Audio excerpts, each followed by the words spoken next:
Hello everyone, I hope you are doing well. I would like to remind you that next week's video will be the monthly Q&A. So please leave your questions in the comment sections or send me an email if you prefer to be anonymous. Since the lockdown in Montreal is gradually getting eased, starting next week, I plan to add a new section in my weekly videos where I will review and correct my students' practice. Hopefully, you will find it useful. By the way, you may already be aware that I have a series of video lectures titled Decoding Martial Proverbs.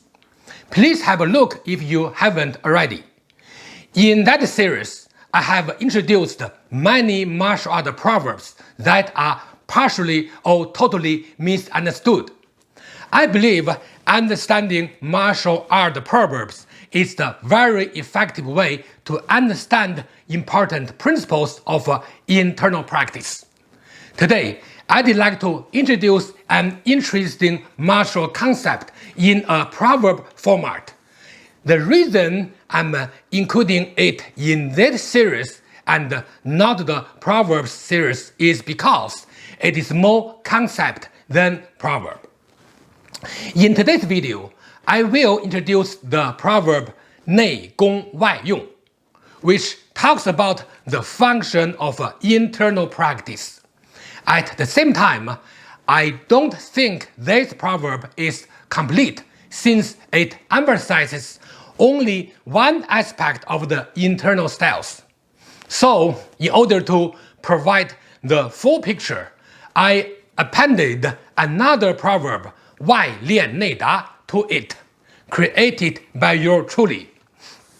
So, topic covers in today's video include: first, 内外 in Chinese philosophy; second, 内外 in martial art; third, 内功 in martial art; fourth, 内功外用; fifth, 外练内达; sixth, demonstration; and seventh, takeaways.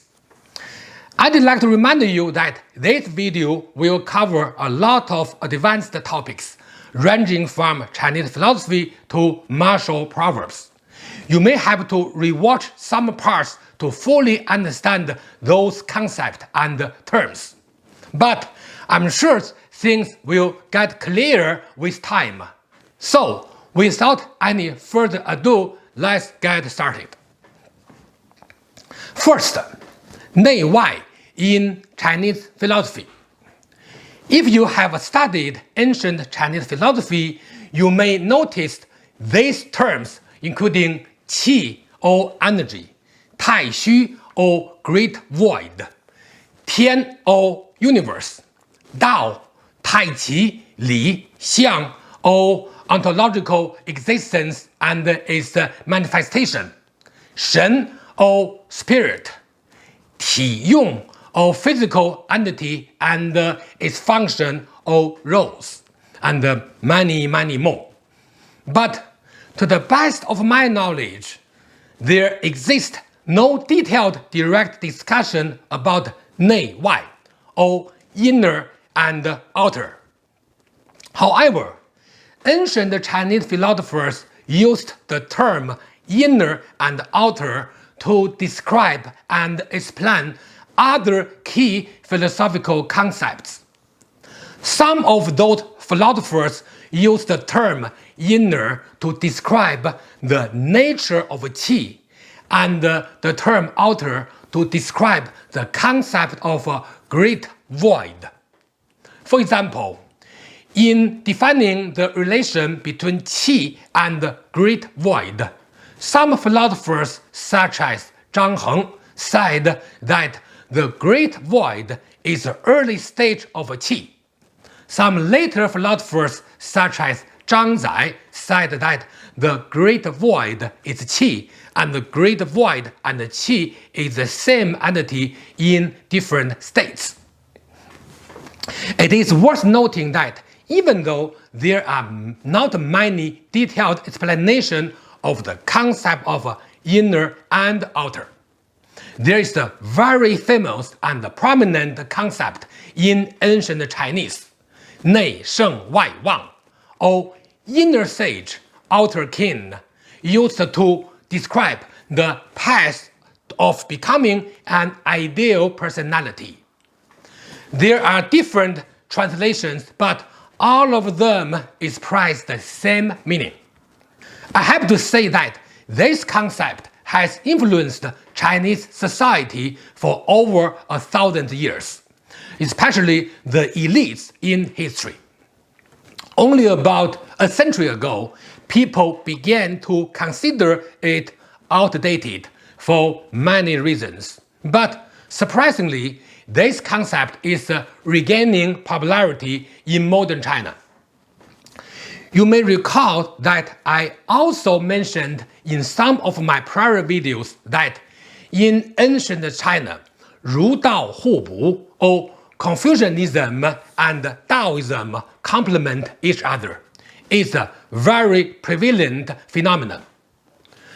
Regarding the concept of inner sage, in early Confucianism, inner cultivation was highly emphasized since it was believed to be the path of becoming 内圣, or inner sage. At the same time, Taoism concept emphasized 无为, or non-action, or unity of the human and nature, which is the complete opposite of the Confucian approach. Regarding of the concept of outer king, it was first introduced in Taoism but adopted by later Confucianism 300 years after. 内圣外望 is a vast topic, and I plan to explain this topic in much more detail in the future. I have to say that in ancient Chinese philosophy, 内圣外望 would be considered a major practical concept in personal development. 内圣外望 is an indicator of the evolution of Chinese philosophy from the study of material nature to individual and societal development, which has been its main theme for thousands of years. 内 and 外, or inner and outer, as the pair of concepts has been a part of Chinese culture based on its philosophical roots. In other words, inner and outer can be explained as 体用, or physical entity, and its function or roles. Now, let's look at 体用 in martial practice, which brings us to the next topic. Topic 2. 内外 in martial art. 内 and 外, or inner and outer, are two important terms in martial art practice. Bear in mind, I'm not talking about internal style or external style here. Inner and outer here means internal practice and external practice, not internal style practice and external style practice. Throughout this video, terms used including inner or internal, outer or external should be assumed to be related to internal or external practice and not the internal or external styles, unless the word style is explicitly used. Very often, people ask me the difference between the internal style and the external styles. Many, if not most, are under the impression that there is the binary distinction. In other words, a style can either be only internal or only external. But that's not the reality. Actually, internal styles do contain external elements, and external styles do contain internal elements. In my video titled Monthly Q&A number 6, I introduced a proverb, 外加内练, or internal style with external practice approach. Based on the teachings of many of my teachers, especially my grandfather. I created this proverb to express that there are a lot of strong power release practice in the internal styles, such as 形意, even though it is an internal style. So the term inner and outer or internal and external are terms used to describe the different approaches in martial art, but they are not style-oriented terms at all. Furthermore, inner and outer can be explained by the ancient Chinese philosophical term 体用 as well, which has been introduced in the prior part of this video. 体 in Chinese philosophy means the physical entities, and 用 means their functions. Overall, 体 is the foundation of 用, while 用 is the objective of 体. According to Chinese philosophy, 体用结合 or 体 and 用 should unify together. So, in the Chinese martial art community, many people use the term 体用 to talk about the practice and application of the style. For example, Yang Shengfu wrote a book titled 太极拳体用全书, or Complete Practice and Application of Tai Chi. Mr. Ma Hong, one of my Tai Chi teachers, also wrote a book titled 陈氏太极拳体用全书, or Complete Practice and Application of Chen Style Tai Chi.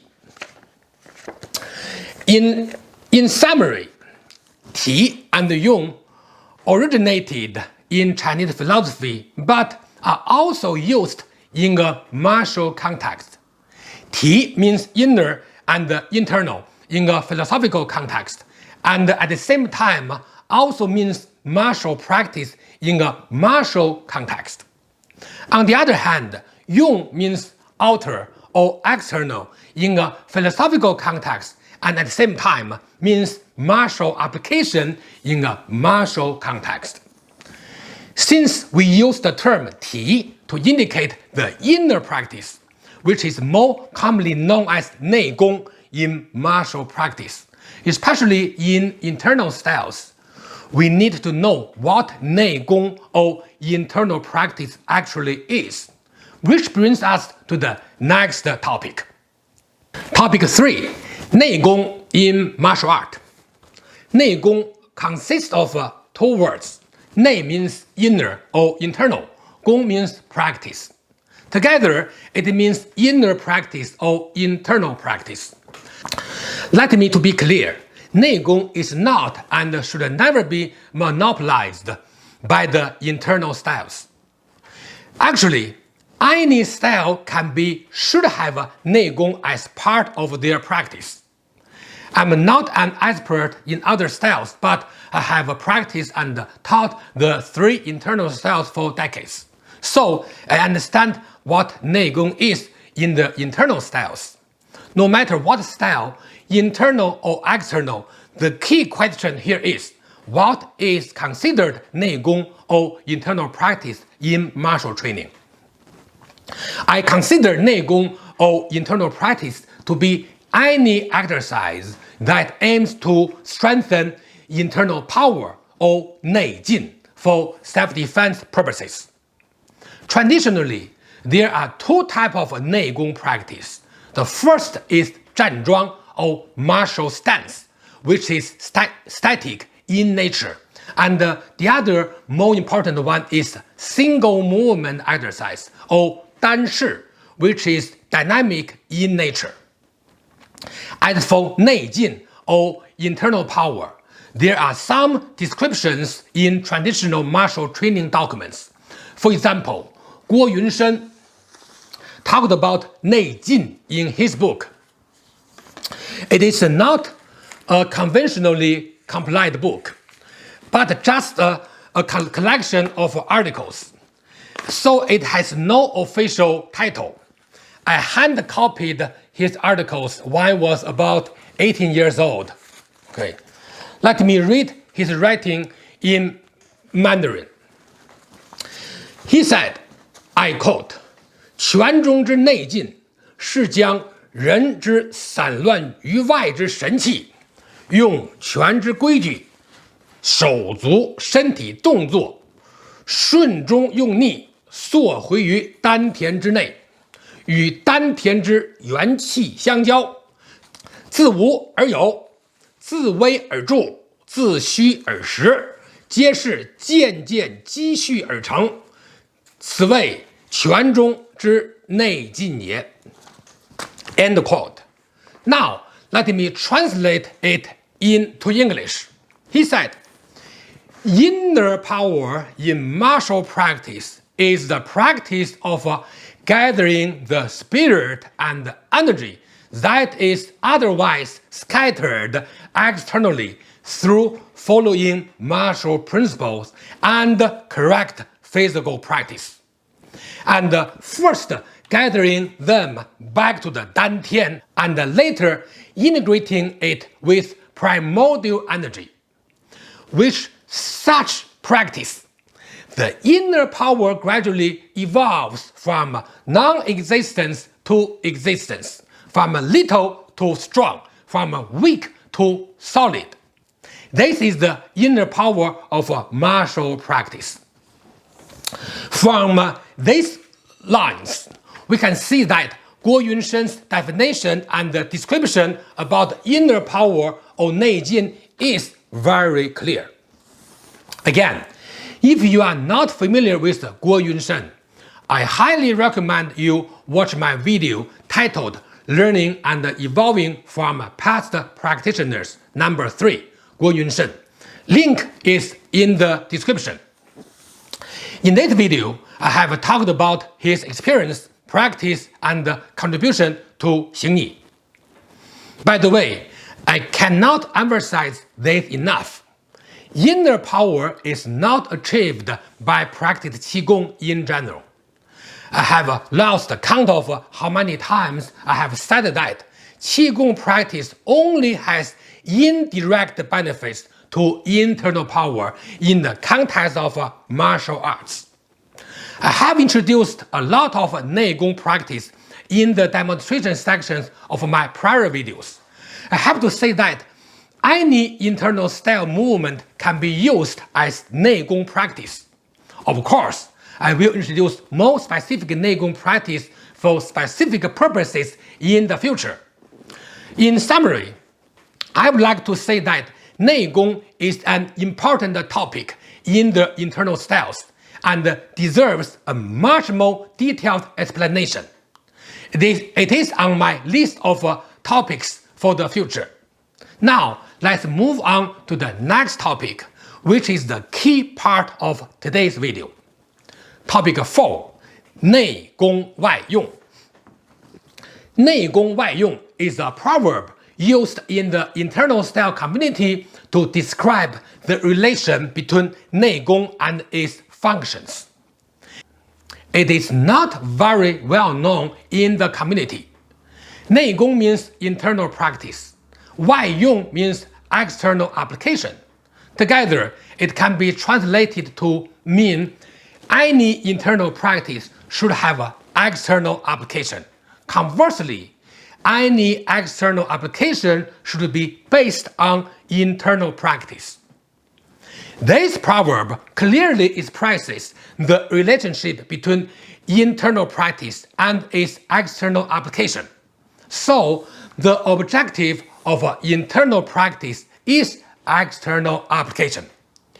In other words, in a martial context, any internal practice should be applicable externally, or else it would not be considered Neigong. Practice should be aimed at applications, or else it will be useless. This proverb also indicates that an effective way to evaluate a practice in a martial context is to see if it can be used in self-defense situations. Personally, I highly appreciate this concept. In teaching, I always test the effectiveness of movements according to its principle.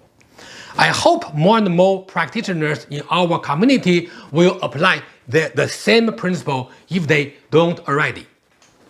Now, let me ask you, is this proverb sufficient to get your 内功 or internal practice? Well, I don't think so. That brings us to the next topic. Topic number 5. 外练内达. At first glance, it may seem that the proverb 内功外用 is sufficient to emphasize the importance of inner practice. However, it does leave a few questions unanswered. For example, first, does external practice have any impact on internal practice? Second, what type of external practice should be emphasized in training? The original proverb 内功外用 does not answer these questions at all. To answer these very questions, I created a new proverb 外练内达 and appended it to the original. 外练 means external practice, while 内 means internal. 达 can means arrival or achievement or in the context, impact. Put together, 外练内达 means that any external practice should maximize internal impact. In other words, external practice should help a practitioner achieve an improvement in internal strength. In other words, when you practice any martial movements, you should pay attention to its impact on your internal strength. Yes, all the martial movements are useful to your practice. However, not all movements have the same impact on your practice in terms of effectiveness and efficiency. You should focus on practice that maximize the improvement in your internal strength.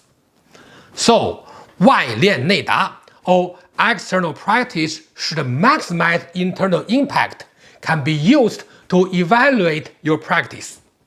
Again, it is an OOP or objective-oriented practice, which I introduced in a prior video. In summary, both proverbs put together, 内功外用, 外练内达, or inner practice should have external applications and the external practice should maximize the internal impact, can be used to sufficiently guide our practice. Topic 6. Demonstration. Today, I'd like to demonstrate an exercise that is used traditionally to improve internal strength. Like I said before, many movements of the 3 internal styles can be used for this purpose. However, based on personal experience, I believe that 形意 has more practice with this objective in mind compared to Tai Chi or Bagua. So I will demonstrate a 形意 exercise today. Okay, today I'd like to introduce one 形意 exercise used to strengthen internal power. So keep the feet apart at the 2 times of shoulder width, and then one face at the temple or chin level, the other one at the chest level. Keep the fist tight, and then body keep weight on the right leg, then shift the weight to the right, then hit with the elbow to the left side, about 45-degree downward angle, so like this, okay? Then slowly, now with strength.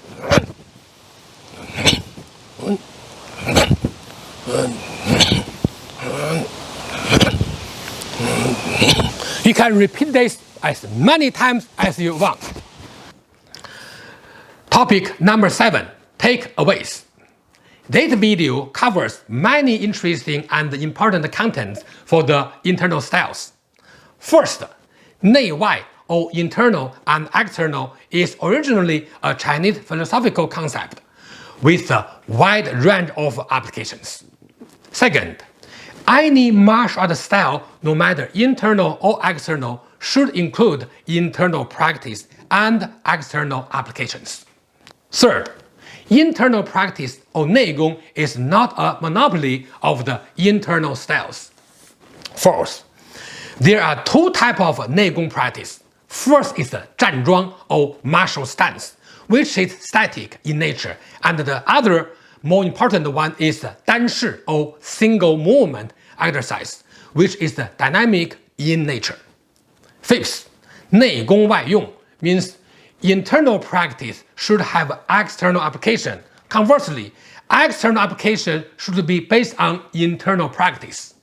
Sixth, 内功外用 alone is not sufficient to guide martial art practice. I appended another proverb, 外练内达, which means external practice should maximize internal impact. Also, do not forget to check out the 形意 exercise in the demonstration section. That brings us to the end of today's video. Reminder, next week's video will be the monthly Q&A, so I look forward to your questions. Thank you for watching, see you next time, and enjoy your practice.